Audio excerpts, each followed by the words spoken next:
Winston S. Churchill, The World Crisis, Volume 1, Chapter 2, Milestones to Armageddon, 1905 to 1910. Enmities which are unspoken and hidden are more to be feared than those which are outspoken and open. Quote by Cicero. If the reader is to understand this tale and the point of view from which it is told, he should follow the author's mind in each principal sphere of causation. He must not only be acquainted with the military and naval situations as they existed at the outbreak of war, but with the events which led up to them. He must be introduced to the admirals and to the generals. He must study the organization of the fleets and armies and the outlines of their strategy by sea and land. He must not shrink even from the design of ships and cannon. He must extend his view to the groupings and slow-growing antagonisms of modern states. He must contract it to the humbler but unavoidable warfare of parties and the interplay of political forces and personalities. The dramatis personae of the previous chapter have been great states and empires, and its theme their world-wide balance and combinations. Now the stage must for a while be narrowed to the limits of these islands and occupied by the political personages and factions of the time and of the hour. In the year 1895 I had the privilege, as a young officer, of being invited to lunch with Sir William Harcourt. In the course of a conversation in which I took, I fear, none too modest a share, I asked the question, "What will happen then?" "My dear Winston," replied the old Victorian statesman, "the experiences of a long life have convinced me that nothing ever happens." Since that moment, as it seems to me, nothing has ever increased happening. The growth of the great antagonisms abroad was accompanied by the progressive aggravation of party strife at home. The scale on which events have shaped themselves has dwarfed the episodes of the Victorian era. Its small wars between great nations, its earnest disputes about superficial issues, the high, keen intellectualism of its personages, the sober, frugal, narrow limitations of their action, belong to the vanished period. The smooth river, with its eddies and ripples along which we then sailed, seems inconceivably remote from the cataract down which we have been hurled, and the rapids in whose turbulences we are now struggling. I date the beginning of these violent times in our country from the Jameson raid in 1896. This was the herald, if not indeed the progenitor, of the South African War. From the South African War was born the Khaki election, the protectionist movement, the Chinese labor cry, and the consequent furious reaction and liberal triumph of 1906. From this sprang the violent inroads of the House of Lords upon popular government, which by the end of 1908 had reduced the immense Liberal majority to virtual impotence, from which condition they were rescued by Lloyd George budget in 1909. This measure became in its turn, on both sides, the cause of still greater provocations, and its rejection by the Lords was a constitutional outrage and political blunder almost beyond compare. It led directly to the two general elections of 1910, to the Parliament Act, and to the Irish struggle, in which our country was brought to the very threshold of civil war. Thus we see a succession of partisan actions continuing without intermission for nearly 20 years, each injury repeated with interest, each oscillation more violent, each risk more grave, until at last it seemed that the sabre itself must be invoked to cool the blood and the passions that were rife. In July 1902, Lord Salisbury retired. With what seems now to have been only a brief interlude, he had been Prime Minister and Foreign Secretary since 1885. In all those 17 years, the Liberal Party had never exercised any effective control upon affairs. Their brief spell in office had only been obtained by a majority of 40 Irish nationalists' votes. During 13 years the Conservatives had enjoyed homogeneous majorities of 100 to 150, and in addition there was the House of Lords. This long reign of power had now come to an end. The desire for change, the feeling that change was impending, was widespread. It was the end of an epoch. Lord Salisbury was followed by Mr. Balfour. The new Prime Minister never had a fair chance. He succeeded only to an exhausted inheritance. Indeed, his wisest course would have been to get out of office as decently, as quietly, and above all, as quickly as possible. He could, with great propriety, have declared that the 1900 Parliament had been elected on war conditions and on a war issue. That the war was now finished successfully, that the mandate was exhausted, and that he must recur to the sense of the electors before proceeding farther with his task. No doubt the Liberals would have come into power, but not by a large majority, and they would have been faced by a strong united Conservative opposition, which in 4 or 5 years, about 1907, would have resumed effective control of the state. The solid ranks of Conservative members who acclaimed Mr. Balfour's accession as First Minister were however in no mood to be dismissed to their constituencies when the Parliament was only 2 years old and had still 4 or 5 years more to run.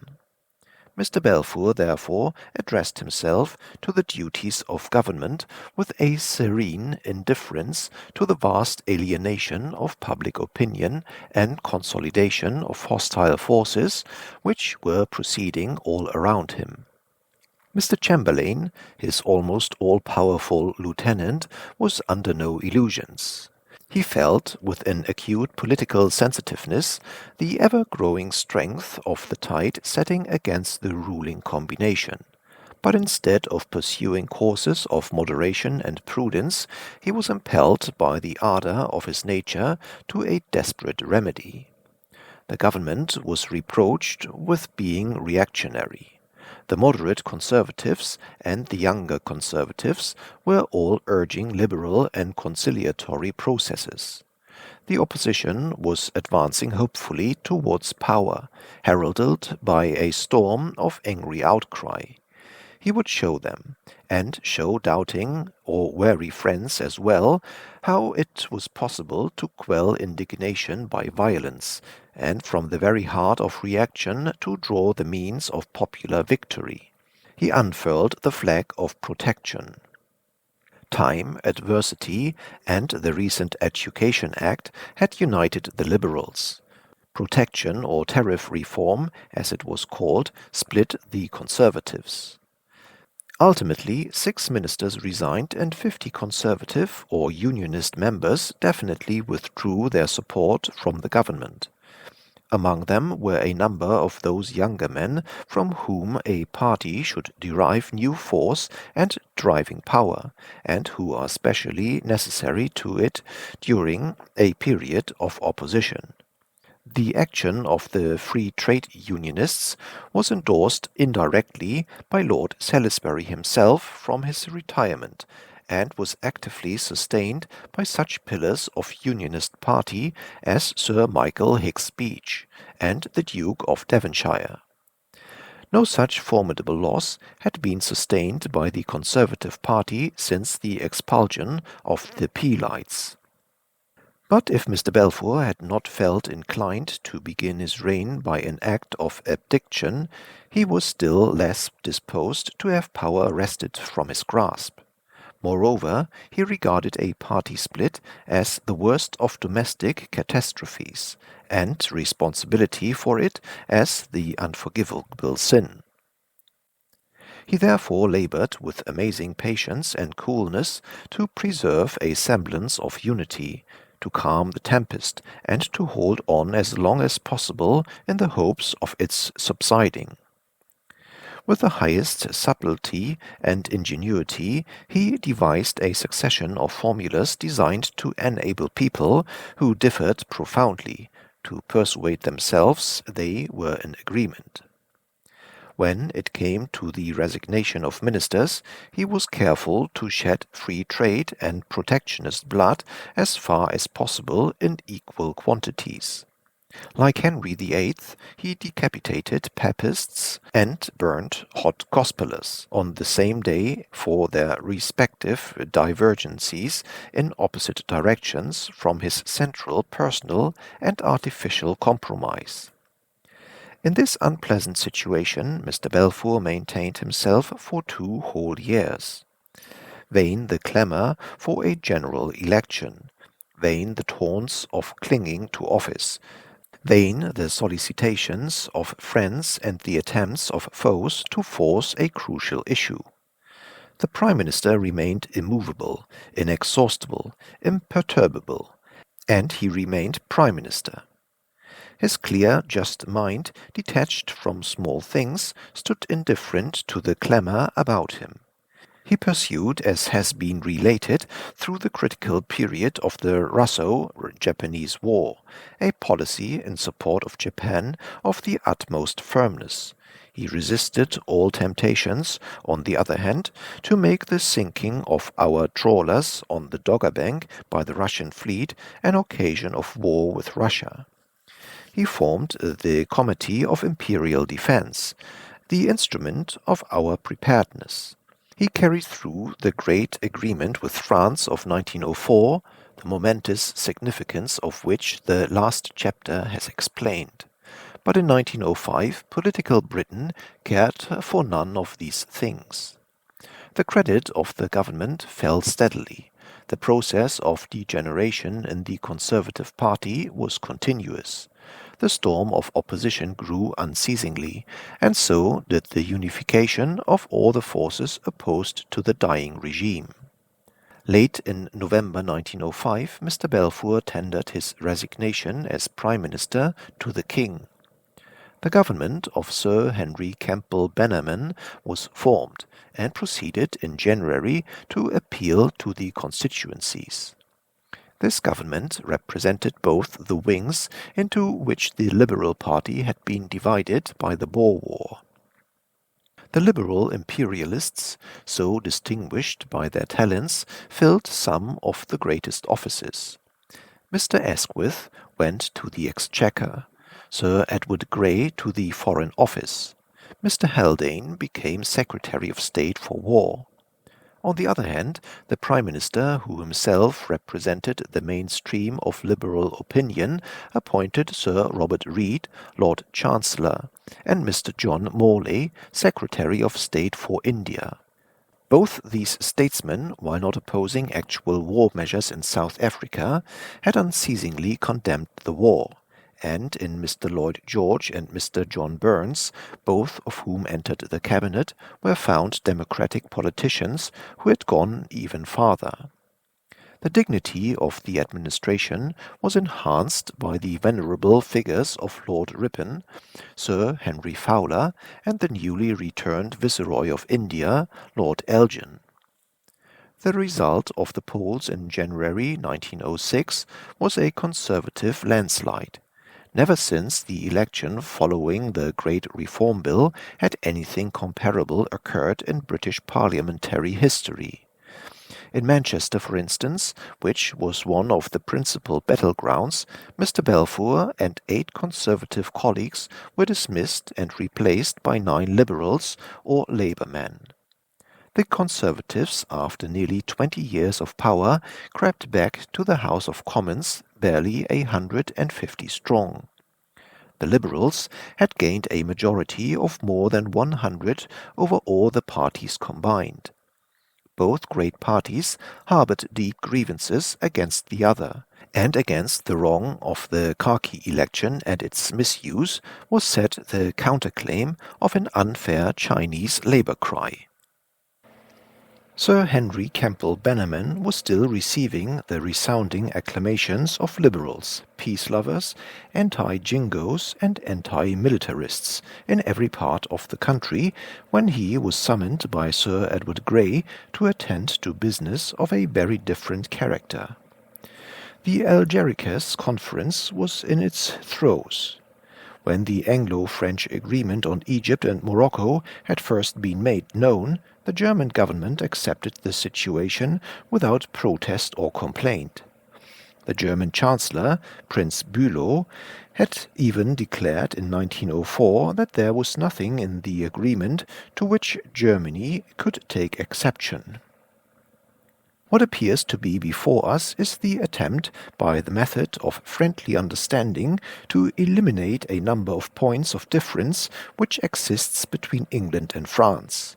We have no objection to make against this from the standpoint of German interests.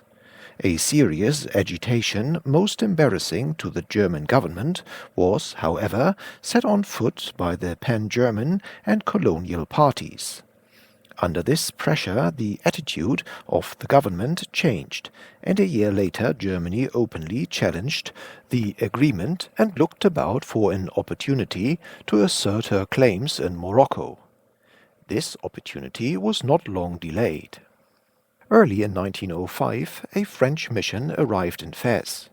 Their language and actions seemed to show an intention of treating Morocco as a French protectorate, thereby ignoring the international obligations of the Treaty of Madrid.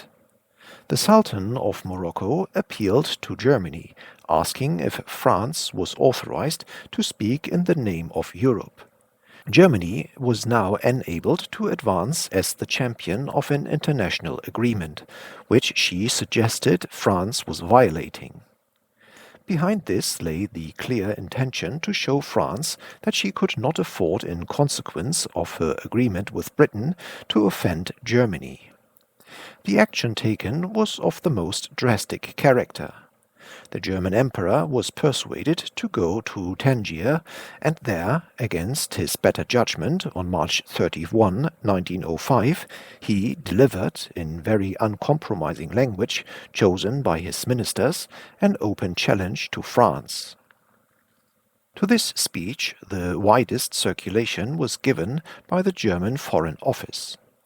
Hotfoot upon it, April 11 and 12, two very threatening dispatches were sent to Paris and London, demanding a conference of all the signatory powers to the Treaty of Madrid.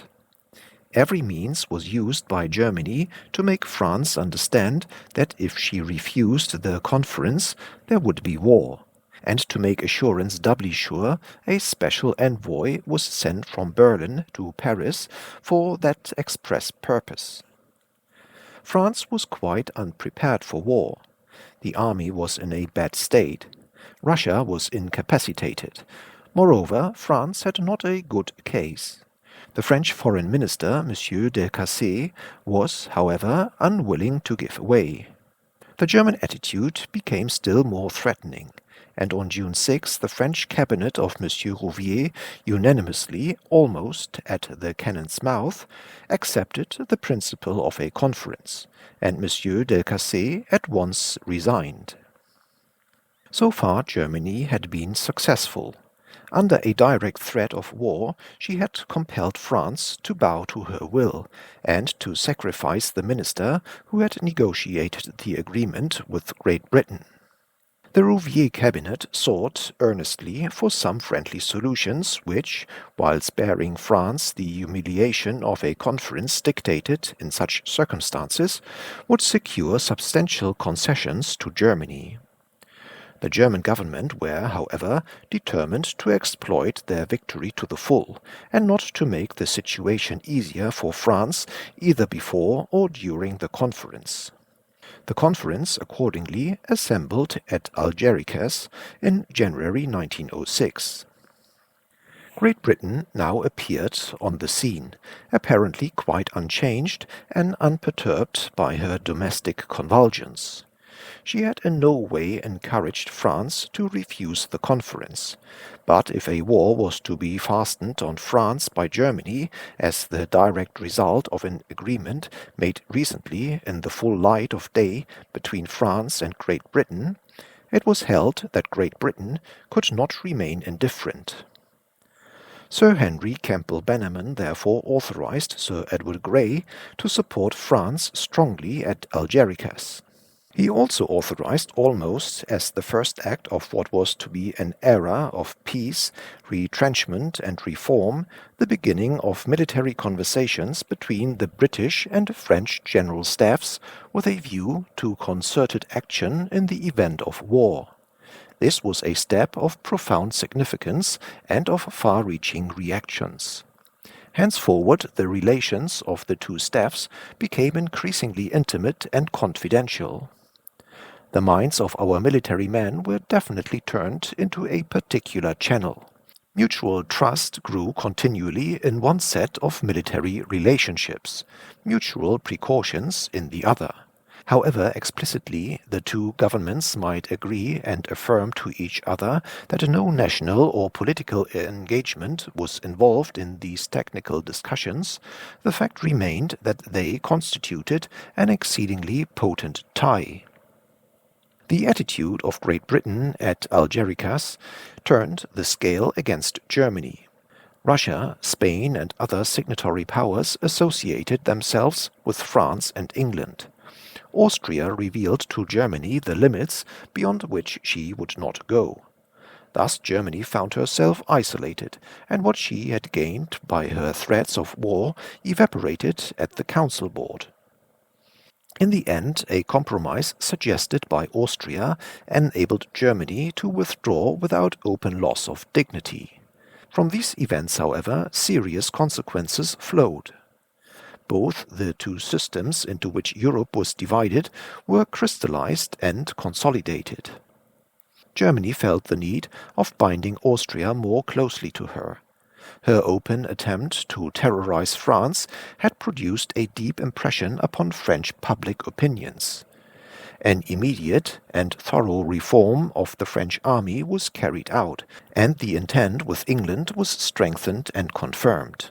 Algeciras was a milestone on the road to Armageddon. The illness and death of Sir Henry Campbell Bannerman at the beginning of 1908 opened a way for Mr. Asquith. The Chancellor of the Exchequer had been the first lieutenant of the late Prime Minister, and, as his chief's strength failed, had more and more assumed the burden. He had charged himself with the conduct of the new licensing bill, which was to be the staple of the session of 1908, and in virtue of this task he could command the allegiance of an extreme and doctrinaire section of his party from whom his imperialism had previously alienated him. He resolved to ally to himself the democratic gifts and rising reputation of Mr. Lloyd George. Thus the succession passed smoothly from hand to hand. Mr. Asquith became Prime Minister. Mr. Lloyd George became Chancellor of the Exchequer and the second man in the government. The new cabinet, like the old, was a veiled coalition. A very distinct line of cleavage was maintained between the radical pacifists elements who had followed Sir Henry Campbell Bannerman and constituted the bulk both of the cabinet and the party on the one hand and the liberal imperialist wing on the other. Mr. Asquith, as Prime Minister, had now to take an impartial position, but his heart and sympathies were almost with Sir Edward Grey and the War Office and the Admiralty, and on every important occasion when he was forced to reveal himself, he definitely sided with them. He was not, however, able to give Sir Edward Grey the same effectual countenance, much as he might wish to do so, that Sir Henry Campbell Bannerman had done. The old chief's word was law to the extremists of his party. They would accept almost anything from him. They were quite sure he would do nothing more in matters of foreign policy and defense than was absolutely necessary, and that he would do it in the manner least calculated to give satisfaction to jingo sentiments. Mr. Asquith, however, had been far from sound about the Boer War, and was the lifelong friend of the Foreign Secretary, who had wandered even further from the straight path into patriotic pastures. He was therefore in a certain sense suspect, and every step he took in external affairs was watched with prim vigilance by the elders. If the military conversations with France had not been authorized by Sir Henry Campbell Bannerman, and if his political virtue could not be cited in their justification, I doubt whether they could have been begun or continued by Mr. Asquith. Since I had crossed the floor of the House in 1904 on the free trade issue, I had worked in close political association with Mr. Lloyd George. He was the first to welcome me. We sat and acted together in the period of opposition preceding Mr. Balfour's fall, and we had been in close accord during Sir Henry Campbell Bannerman's administration, in which I had served as Under-Secretary of State for the Colonies. This association continued when I entered the new cabinet as President of the Board of Trade, and in general, though from different angles, we leaned to the side of those who would restrain the forward both in foreign policy and in armaments. It must be understood that these differences of attitude and complexion, which in varying forms reproduce themselves in every great and powerful British administration, in no way prevented harmonious and agreeable relations between the principal personages, and our affairs proceeded amid many amenities in an atmosphere of courtesy, friendliness, and goodwill. It was not long before the next European crisis arrived. On October 5, 1908, Austria, without warning or parley, proclaimed the annexation of Bosnia and Herzegovina. These provinces of the Turkish Empire had been administered by her under the Treaty of Berlin from 1878, and the annexation only declared in form what already existed in fact.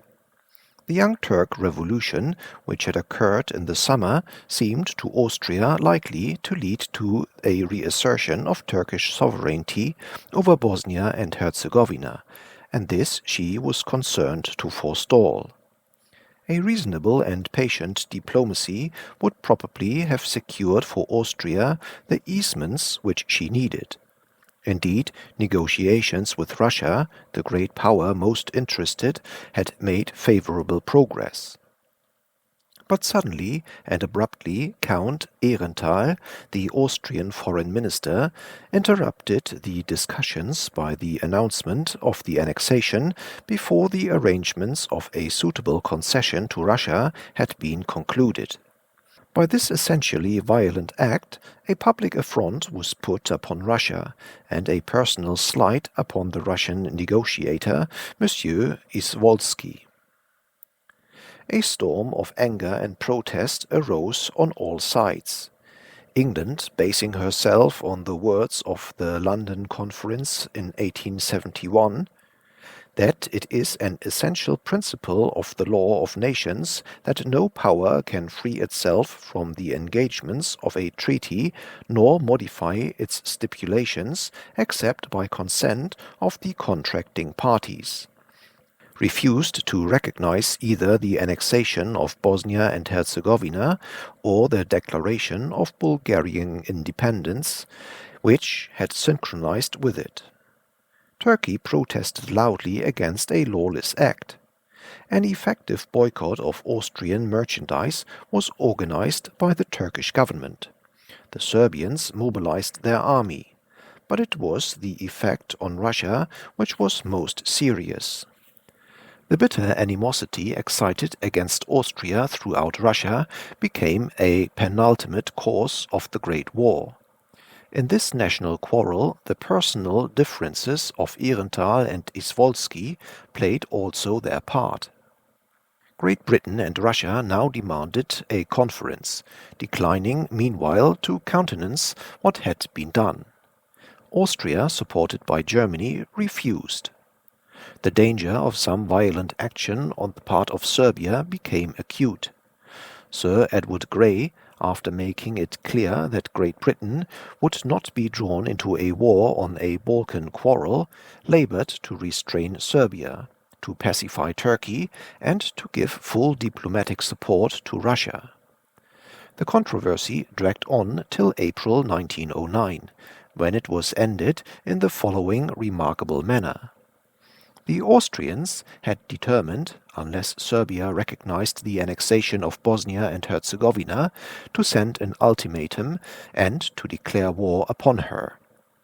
At this point, the German Chancellor, Prince von Bülow, intervened. Russia, he insisted, should herself advise Serbia to give way. The powers should officially recognize the annexation without a conference being summoned and without any kind of compensation to Serbia. Russia was to give her consent to this action without previously informing the British or French governments. If Russia did not consent, Austria would declare war on Serbia with the full and complete support of Germany. Russia, thus nakedly confronted by war both with Austria and Germany, collapsed under the threat, as France had done 3 years before. England was left an isolated defender of the sanctity of treaties and the law of nations. The Teutonic triumph was complete, but it was a victory gained at a perilous cost. France, after her treatment in 1905, had begun a thorough military reorganization.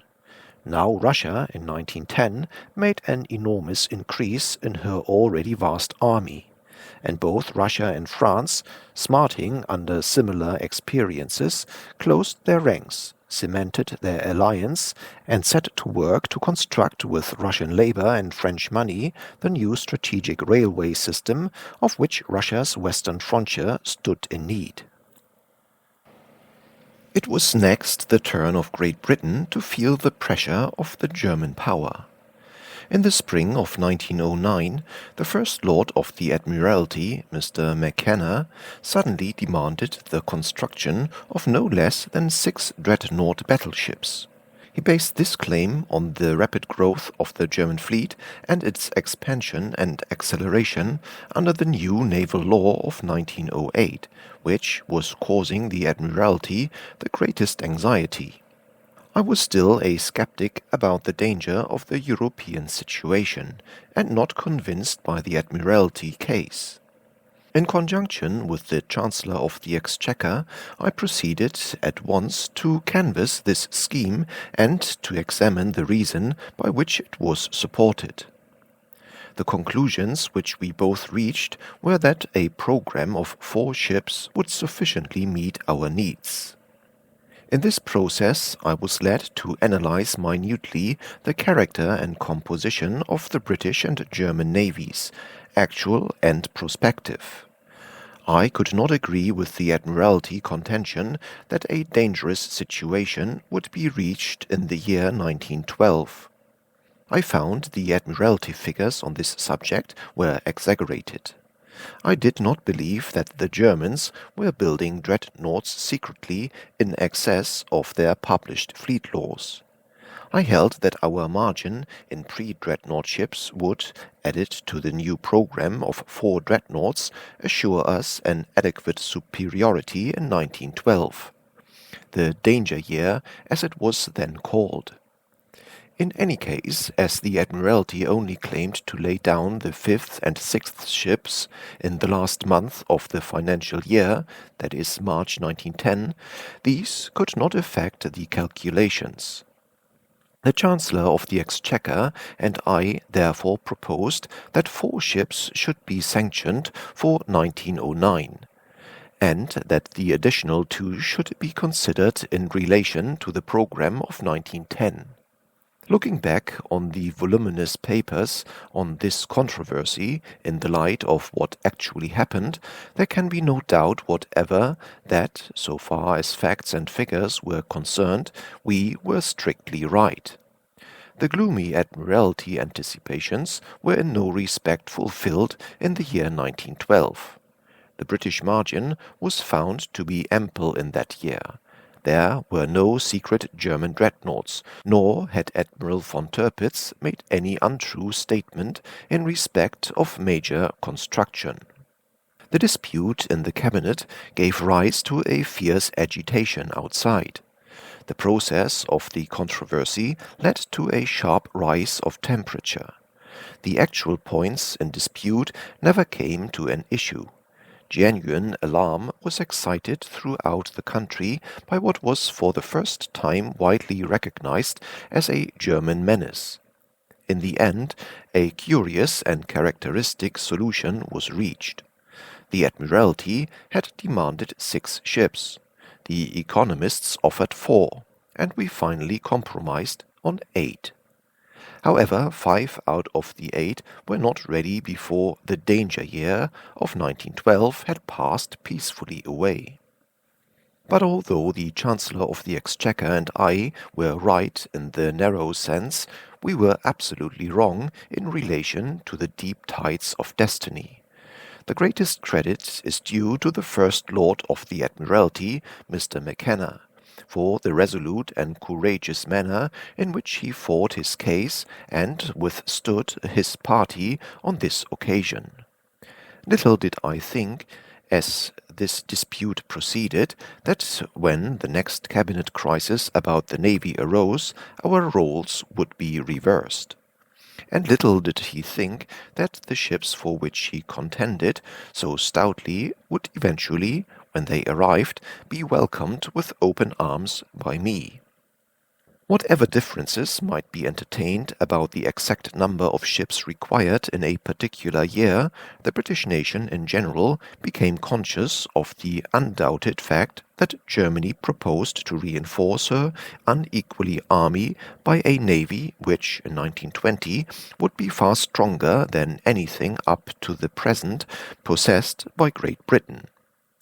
To the Navy Law of 1900 had succeeded the amending measure of 1906, and upon the increases of 1906 had followed those of 1908. In a flamboyant speech at Reval in 1904, the German Emperor had already styled himself the Admiral of the Atlantic. All sorts of sober-minded people in England began to be profoundly disquieted. What did Germany want this great navy for? Against whom, except us, could she measure it, match it, or use it? There was a deep and growing feeling, no longer confined to political and diplomatic circles, that the Prussians meant mischief, that they envied the splendor of the British Empire, and that, if they saw a good chance at our expense, they would take full advantage of it. Moreover, it began to be realized that it was no use trying to turn Germany from her course by abstaining from countermeasures. Reluctance on our part to build ships was attributed in Germany to want of national spirit, and as another proof that the virile race should advance to replace the effete, over-civilized and pacifist society, which was no longer capable of sustaining its great place in the world's affairs. No one could run his eyes down the series of figures of British and German construction for the first 3 years of the Liberal administration without feeling in presence of a dangerous, if not a malignant design. In 1905, Britain built 4 ships, and Germany 2. In 1906, Britain decreased her program to 3 ships, and Germany increased her program to 3 ships. In 1907, Britain further decreased her program to 2 ships, and Germany further increased her program to 4 ships. These figures are monumental. It was impossible to resist the conclusion, gradually forced on nearly everyone, that if the British Navy lagged behind, the gap would be very speedily filled. As president of the Board of Trade, I was able to obtain a general view of the structure of German finance. In 1909, a most careful report was prepared by my direction on the whole of this subject. Its study was not reassuring. I circulated it to the cabinet with the following covering minute. November 3rd, 1909. Believing that there are practically no checks upon German naval expansion except those imposed by the increasing difficulties of getting money, I have had the enclosed report prepared with a view to showing how far those limitations are becoming effective. It is clear that they are becoming terribly effective. The overflowing expenditure of the German Empire strains and threatens every dike by which the social and political unity of Germany is maintained. The high customs duties have been largely rendered inelastic through commercial treaties and cannot meet the demand. The heavy duties upon foodstuffs, from which the main proportion of the customs revenue is raised, have produced a deep cleavage between the agrarians and the industrials, and the latter deem themselves quite uncompensated for the high price of foodstuffs by the most elaborate devices of protection for manufactures. The splendid possession of the state railways is under pressure, being continually degraded to a mere instrument of taxation. The field of direct taxation is already largely occupied by state and local systems. The prospective inroad by the universal suffrage parliament of the empire upon this depleted field unites the propertied classes, whether imperialists or state-right men, in a common apprehension, with which the governing authorities are not unsympathetic. On the other hand, the new or increased taxation on every form of popular indulgence powerfully strengthens the parties of the left, who are themselves the opponents of expenditure on armaments and much else besides. Meanwhile, the German imperial debt has more than doubled in the last 13 years of unbroken peace, has risen since the foundation of the empire to about £220 million, has increased in the last 10 years by £105,000. And practically no attempt to reduce it has been made between 1880 and the present year. The effect of recurrent borrowings to meet ordinary annual expenditure has checked the beneficial process of foreign investment and dissipated the illusion cherished during the South African War that Berlin might supplant London as the leading center of the world. The credit of the German Empire has fallen to the level of that of Italy. It is unlikely that the new taxes which have been imposed with so much difficulty this year will meet the annual deficit. These circumstances force the conclusion that a period of severe internal strain approaches in Germany. Will the tension be relieved by moderation or snapped by calculated violence? Will the policy of the German government to soothe the internal situation or to find an escape from it in external adventure? There can be no doubt that both courses are open. Low as the credit of Germany has fallen, her borrowing powers are practically unlimited.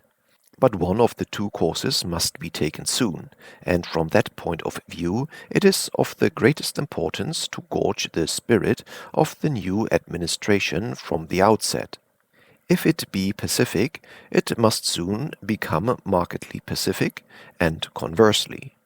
Winston S. Churchill. That is, I think, the first sinister impression that I was ever led to record. We have now seen how, within the space of 5 years, Germany's policy and the growth of her armaments led her to arouse and alarm most profoundly three of the greatest powers in the world. Two of them, France and Russia, had been forced to bow to the German will by the plain threat of war. Each had been quelled by the open intention of a neighbor to use force against them to the utmost limit without compunction. Both felt they had escaped a bloody ordeal and probable disaster only by submission. The sense of past humiliation was aggravated by the fear of future affronts.